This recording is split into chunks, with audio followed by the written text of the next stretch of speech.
আনন্দৰাম ঢেকিয়াল ফুকন মহাবিদ্যালয়ৰ পৰিয়ালৰ তৰফৰ পৰা এটা আমি ঘোষণা কৰিব বিচাৰিছোঁ যে 1959 চনত প্ৰতিষ্ঠা লাভ কৰা আনন্দৰাম ঢেকিয়াল ফুকন মহাবিদ্যালয়ে 2017 বৰ্ষৰ পৰা আমি আনন্দৰাম ঢেকিয়াল ফুকন বঁটা আমি প্ৰদান কৰি আহিছোঁ আৰু 2020 বৰ্ষত এই বঁটাৰ বাবে আমাৰ পৰিচালনা সমিতিয়ে বঁটা বাছনি সমিতিৰ অনুমোদন মৰ্মে এগৰাকী প্ৰসিদ্ধ অভিনেতা শিল্পী শ্ৰীযুত বিষ্ণু খাৰঘৰীয়া দেৱলৈ 2020 বৰ্ষৰ আনন্দৰাম ঢেকিয়াল ফুকন বঁটা প্ৰদান কৰাৰ সিদ্ধান্ত গ্ৰহণ কৰিছে। এইটো আমাৰ কাৰণে অতি সুখৰ খবৰ আৰু আমি এই বঁটাটো ফেব্ৰুৱাৰী মাহৰ প্ৰথম সপ্তাহতে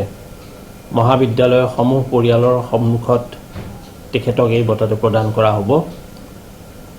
আৰু আমি অসমৰ ৰাইজক এটা কথা জনাব বিচাৰিছোঁ যে 2017 চনত এই বঁটাটোৰ বাবে নিৰ্বাচিত কৰা হৈছিল প্ৰসিদ্ধ কৃষি বিজ্ঞানী ডক্টৰ বিদ্যুৎ শৰ্মা অসম কৃষি বিশ্ববিদ্যালয়ৰ 2018 চনত ভাষাবিদ নাহেন্দ্ৰ পাদুংদেৱক এই বঁটা প্ৰদান কৰা হৈছিল আৰু 2019 বৰ্ষত এই বঁটা প্ৰদান কৰা হৈছিল মানৱ অধিকাৰ কৰ্মী শ্ৰীযুতা বিৰুবালা ৰাভাক আৰু 2020 বৰ্ষৰ কাৰণে আমি যেহেতু কোভিডৰ কাৰণে আমাৰ এই বঁটা প্ৰদান কাৰ্যসূচীটো 2020 বৰ্ষৰ ভিতৰত আমি কৰিব নোৱাৰিলোঁ সেই কাৰণে অহা এই 2021 বৰ্ষৰ প্ৰথম সপ্তাহত ফেব্ৰুৱাৰী মাহৰ প্ৰথম সপ্তাহত এই বঁটাটো প্ৰদান কৰা হ'ব আৰু আজিৰ দিনটোত আমি অসমৰ ৰাইজক এই খবৰটো জনাইছোঁ আৰু আমি আশা কৰিছোঁ যে আনন্দৰাম ঢেকিয়াল ফুকনৰ যিটো প্ৰয়াস আছিল অসমীয়া জনজীৱন বা অসমীয়া সমাজ গঠনৰ ক্ষেত্ৰত সেই প্ৰয়াসটো আগবঢ়াই নিয়াৰ ক্ষেত্ৰত ৰাইজে আনন্দৰাম ঢেকিয়াল ফুকন মহাবিদ্যালয় শিল্পীসকলৰ প্ৰতি যিটো সন্মান আগবঢ়াই আহিছে তাৰ লগত লক্ষ্য ৰাখি আমাৰ আনন্দৰাম ঢেকিয়াল ফুকনৰ বঁটাটো আমি আজিৰ দিনটোতে ঘোষণা কৰিব বিচাৰিছোঁ। এগৰাকী শিল্পী হিচাপে বিষ্ণু খাৰঘৰীয়া দেৱৰ যিটো অসমীয়া ছবি জগতত অৱদান সেই অৱদানটো প্ৰতিগৰাকী অসমীয়াই স্বীকাৰ কৰিছে।